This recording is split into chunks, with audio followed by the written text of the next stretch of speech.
Hello guys, welcome back to my channel. இன்றைக்கி கிளாஸில் mixology class தான் பார்க்க போகிறோம். இதில் 5 ப்ராசஸ் இருக்குது. அதில் 3 டேஸாக நம்ம பார்க்க போகிறோம். ஓகேவா? என்ன mixing process, cone rolling, dye release process, cone making and cone சீலிங்னு 5 டேஸ் 5 ப்ராசஸ் இருக்குது. அதில் இப்போது நம்ம மெட்டீரியல் ரெக்வயர்டு, அதான் யூஸ் பண்ணுறதுக்கு என்னென்ன மெட்டீரியல்ஸ் தேவை அப்படின்றத நம்ம ஃபஸ்ட்டு பார்க்கலாம்.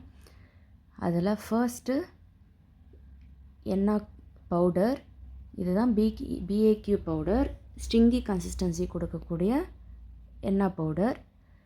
நெக்ஸ்ட்டு யூக்கலிப்டஸ் ஆயில், அதாச்சு எசென்ஷியல் ஆயில் வந்து நிறைய டைப் இருக்குது. நான் இன்றைக்கி உங்களுக்கு செஞ்சு காமிக்க போகிறது யூக்கலிப்டஸ் ஆயில் தான். இதிலே லாவெண்டர் ஆயில் இருக்குது, பிரைடல் பிளெண்ட் ஆயில் இருக்குது, டீ ட்ரீ ஆயில் இருக்குது. ஓகேவா?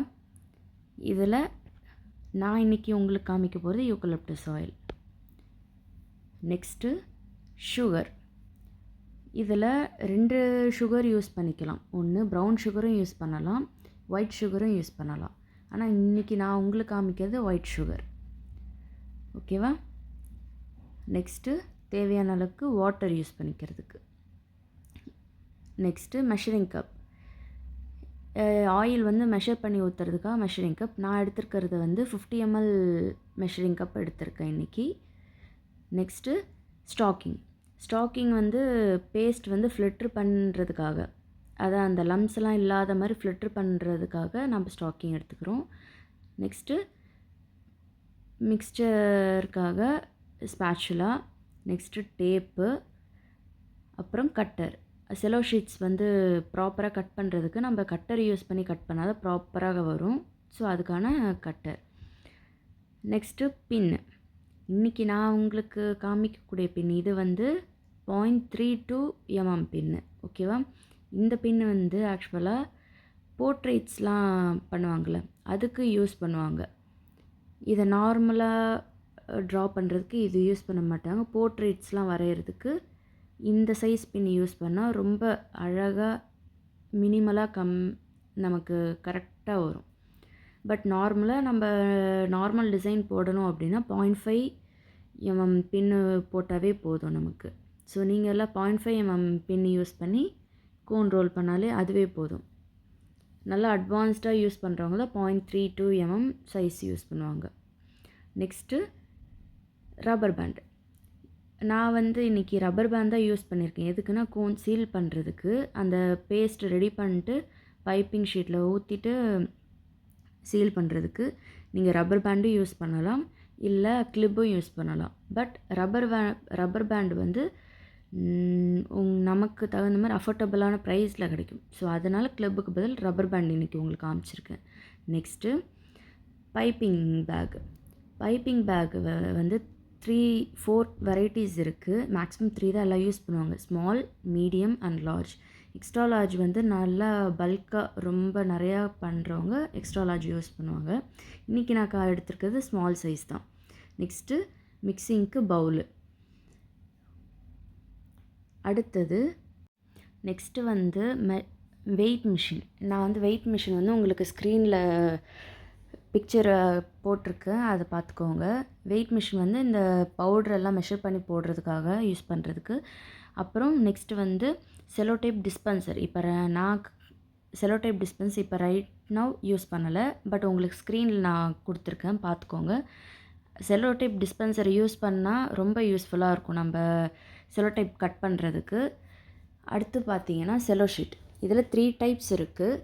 அதில் ஒரு டைப் வந்து இப்போ நான் கரண்ட்டாக வச்சிடல, அதை நான் ஸ்க்ரீனில் கொடுத்துருக்கேன். அது மெட்டாலிக் ஷீட் வந்து 2 சைடுமே பார்த்தா ரொம்ப க்ளாஸியாக இருக்கும். அதுதான் மெட்டாலிக் ஷீட். ஓகேவா? அதில் ஒன்றும் பெருசாக இது இல்லை. இதுலேயே நிறையா வெரைட்டிஸ் இருக்குது. 25 மைக்ரான்ஸ், 35 மைக்ரான்ஸ் திக்னஸ். அது மைக்ரான்ஸ்ன்றது திக்னஸ் தான், வேறு ஒன்றும் இல்லை. இப்போ நான் காமிக்கிறது வந்து ஃப்ரோசன் ஷீட். இதில் பார்த்தீங்கன்னா ஒரு சைடு ஷைனிங்காகவும் இன்னொரு சைடு ஒரு மாதிரி மேட் ஃபினிஷாக இருக்கா, இது பேர் தான் ஃப்ரோசன் ஷீட். இந்த ஃப்ரோசன் ஷீட்டை மேக்ஸிமம் நம்ம இந்த ப்ரைடல் கோனில் ரெடி பண்ணுவோம்ல, அதுக்கு நம்ம இந்த ஃப்ரோசன் ஷீட் ரெடி பண்ணி இதில் பண்ணி கொடுத்தோன்னா பார்க்க ரொம்பவே ஹை கிளாஸியாக இருக்கும். அதுக்காக இது நார்மல் டிரான்ஸ்பரண்ட் செல்லோ ஷீட். இது ஆக்சுவலாக பொதுவாக மேக்ஸிமம் எல்லோரும் யூஸ் பண்ணுறது இதை தான் யூஸ் பண்ணுவாங்க. இது 2 சைடுமே ஒரே மாதிரியே தான் இருக்கும். ஸோ இதை நம்ம அந்த 2 ஷீட்ஸை விட இது கொஞ்சம் ரேட்டும் கம்மி தான். ஸோ இதை எல்லாருமே மேக்ஸிமம் இதை தான் இந்த செல்லோ ஷீட் தான் யூஸ் பண்ணுவாங்க. இந்த 3 டைப்ஸ் தான் இருக்குது செல்லோ ஷீட்ஸ்ன்னு பார்த்தா. இப்போது மிக்சிங்க்கு போவோம். First process mixing process. இதுக்கு இப்போ ஃபஸ்ட்டு நம்ம என்ன பண்ண போகிறோன்னா, ஒரு பவுல் எடுத்துக்கிட்டு அதில் எண்ணெய் பவுடர், இன்றைக்கி நான் 50 கிராம் எண்ணெய் பவுடரில் தான் நான் உங்களுக்கு மிக்சிங் யூஸ் பண்ண போகிறேன். ஸோ அதில் தான் பண்ணி காமிப்போகிறேன். 50 கிராம் எண்ணெய் பவுடரை நான் தனியாக ஒரு கவரில் மெஷர் பண்ணி வச்சுருக்கேன். ஸோ அதுலேருந்து தான் நான் எடுத்து அப்படியே உங்களுக்கு பவுலில் போடுறேன். நான் வெயிட் மிஷினில் ஆல்ரெடி மெஷர் பண்ணி தான் அந்த கவரில் வச்சுருந்தேன் 50 கிராம்ஸ். அதை தான் இதில் நான் இப்போ ஃபில் பண்ணிட்டுருக்கேன்.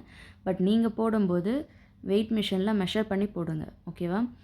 ஏன்னா நம்ம போடுற குவான்டிட்டி கரெக்டான மெஷர்மெண்ட்டாக போட்டால் தான் கன்சிஸ்டன்சியும் சரி ப்ளஸ் ஃப்ளோவும் கரெக்டாக வரும், ஓகேவா? இப்போது எண்ணெய் பவுடர் 50 கிராம்ஸ் போட்டுட்டேன். 20 கிராம் சுகர் எடுக்கணும்.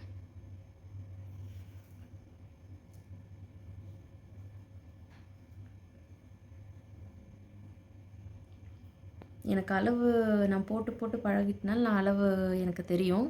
பட் நீங்கள் மெஷர் பண்ணி தான் போடணும். ஏன்னா கன்சிஸ்டன்சி எல்லாத்தோட அளவு கரெக்டாக போட்டால் தான் நம்ம கரெக்டான கன்சிஸ்டன்சி கிடைக்கும்.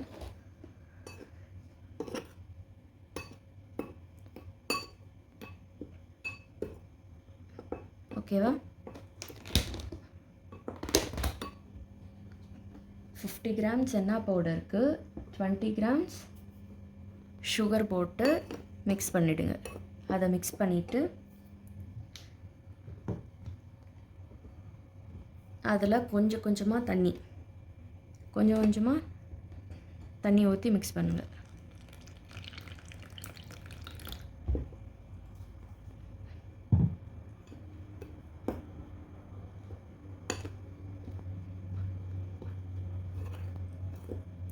ஸ்டார்டிங்லேயே ரொம்ப நிறையா ஊற்றிட வேண்டாம், கொஞ்சம் கொஞ்சமாக ஊற்றுங்க. ஆனால் ஃபஸ்ட்டு ஊற்றும்போது ஓரளவுக்கு ஊற்றுங்க. ஒரு பவுட்ரு பார்க்கும்போது உங்களுக்கு ஓரளவுக்கு தெரியுங்க, அந்த மாதிரி ஊற்றிக்கோங்க. அதுக்கப்புறம் கொஞ்சம் கொஞ்சமாக ஊற்றுங்க. ஏன்னா ரொம்ப தண்ணியாகிடுச்சினாலும் அப்புறம் இன்னும் பவுட்ரு போடுற மாதிரி இருக்கும். இப்போ நம்ம சுகர் போட்டிருக்கிறதுனால டை ரிலீஸ் ஆகும்போது அதுவாகவே தண்ணி விடும். அதனால் நம்ம பேஸ்ட் பண்ணும்போது கொஞ்சம் கெட்டியாகவே பண்ணி வச்சுக்கோங்க, தண்ணியாக பண்ண வேண்டாம். ஏன்னா நம்ம இதில் சுகர் ஆட் பண்ணுறோம்ல, ஸோ அந்த சுகருமே கரைஞ்சி அதுவுமே லிக்விடாக டை ரிலீஸ் ஆகும்போது இன்னும் தண்ணி வரும். அப்போது நாளைக்கு திரும்பியும் நம்ம இதை மிக்ஸ் பண்ணும்போது ஓவர் தண்ணி ஆகிடுச்சுன்னா நம்ம அப்படியே அதை இது பண்ண முடியாது. திரும்பியும் பவுட்ரு போட்டு அது தனியாக திரும்பியும் அதே மாதிரி பவுட்ரு போட்டு அதை டை ரிலீஸ் பண்ணி அதோட மிக்ஸ் பண்ணுற மாதிரி இருக்கும். அதனால் ஃபஸ்ட்டு இன்றைக்கி ஃபர்ஸ்ட் டே மிக்ஸ் பண்ணும்போதே கொஞ்சம் கெட்டியாகவே பண்ணிவிடுங்க, சரியா?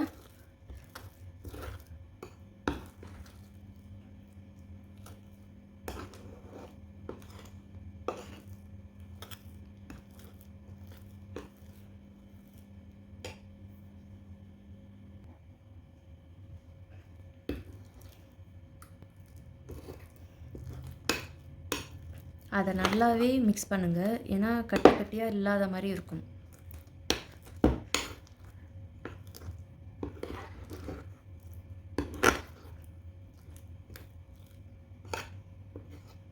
ஓகேவா? இந்தளவுக்கு கொஞ்சம் கெட்டியாகவே மிக்ஸ் பண்ணிவிடுங்க. இதை விட இன்னும் கொஞ்சம் கெட்டியாக இருந்தாலும் ஓகே தான். ஏன்னா எப்படி இருந்தாலும் நாளைக்கும் நம்ம தண்ணி ஊற்றி மிக்ஸ் பண்ணுவோம்ல, அது கெட்டியாக இருந்து தண்ணி கம்மியாக இருக்குன்னா நம்ம ஊற்றி மிக்ஸ் பண்ணிடலாம். ஆனால் தண்ணி எக்ஸஸ் ஆகிடுச்சு டை ரிலீஸ் ஆனதுக்கப்புறம்னா அப்புறம் அது கஷ்டம், அது ஒன்றும் பண்ண முடியாது. திருப்பியும் ஃபர்ஸ்ட் ப்ராசஸ்லேருந்து ஆரம்பிக்கிற மாதிரி இருக்கும். அதனால் ஃபஸ்ட்டு ஃபர்ஸ்ட் டே டை ரிலீஸ்க்கு வைக்கும்போதே அது கரெக்டாக கொஞ்சம் கெட்டியாகவே பார்த்து மிக்ஸ் பண்ணுங்கள். அதான் பவுட்ரு ட்ரையாக இல்லாமல் எல்லாமே மிக்ஸ் ஆகி தண்ணியில் மிக்ஸ் ஆகி இருக்கிற மாதிரி பார்த்துக்கோங்க. ஓகேவா? இப்போ இதோ மிக்ஸ் பண்ணியாச்சு. இப்போ இதில் யூக்கலிப்டஸ் ஆயில் ஊற்றிக்கலாம்.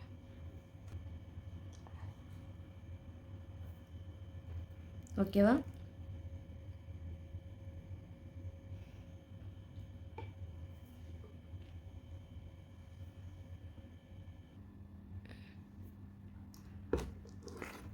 எசென்ஷியல் ஆயில் ஊற்றிட்டேன்.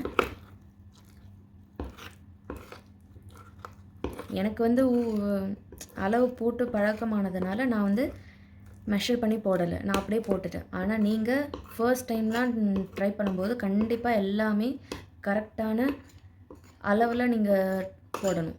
அப்போ தான் உங்களுக்கு கரெக்டான ஃப்ளோ கன்சிஸ்டன்சி வரும், ப்ளஸ் ஸ்ட்ரெயினும் கரெக்டாக வரும். ஓகேவா? 50 grams ஆஃப் எண்ணா பவுடருக்கு 20 grams of sugar, 20 ml of eucalyptus oil இல்லை லாவெண்டர் ஆயில், ஏதோ ஒரு ஆயில். இந்த ஆயில்ஸ் எல்லாமே நீங்கள் நார்மலாக கடையில் நிறைய எசென்ஷியல் ஆயில், லாவெண்டர் ஆயில்லாம் இருக்கும், அதை வாங்கி மிக்ஸ் பண்ணிக்கலாம் அப்படின்னு நினச்சிங்கன்னா கண்டிப்பாக ஸ்ட்ரெயின் வராது. ஓகேவா? இதுக்குன்னு தனியாக மெகந்திக்குன்னு எசென்ஷியல் ஆயில்ஸ்ன்னு சேல் பண்ணுவாங்க இல்லையா? எங்களை மாதிரி இந்த கோன் சேல் பண்ணுறவங்க கிட்டேருந்தே வாங்கிக்கோங்க. பவுடரும் சரி, இந்த எசென்ஷியல் ஆயில் எல்லாமே சரி, அது பெஸ்ட்டு. ஏன்னா நிறைய இடத்துல இருக்கும், எல்லா இடத்துலையுமே இருக்கும், பட் அதோட பர்பஸ் வந்து வேறையாக இருக்கும். அதனால் நீங்கள் எசென்ஷியல் ஆயில், எண்ணெய் பவுடர் எல்லாமே இந்த மாதிரி வாங்கிறது பெஸ்ட்டு.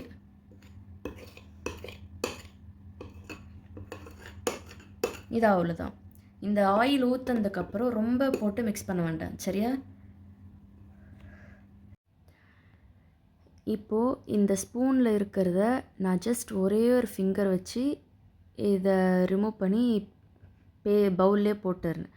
நான் வேறு எங்கேயுமே கையை வச்சு மிக்ஸ் பண்ணலை. ஓகேவா? ஜஸ்ட்டு ஸ்பூனில் மிக்ஸ் பண்ணதுனால அதை மட்டும் நான் இது பண்ணியிருக்கேன். மற்றபடி நீங்கள் கையை எதுக்கும் அதிகமாக யூஸ் பண்ணக்கூடாது, சரியா? இப்போது இது பேஸ்ட்டு ஃபுல்லாக ரெடி பண்ணி முடிச்சிட்டோம். இப்போ இது டை ரிலீஸ்க்கு வைக்கணும். பட் டை ரிலீஸ் வைக்கிறதுக்கு முன்னாடி அப்படியே நம்ம வச்சோன்னா மேலே ஃபுல்லாக ஒரு மாதிரி காஞ்சிரும், ட்ரை ஆகிடும்.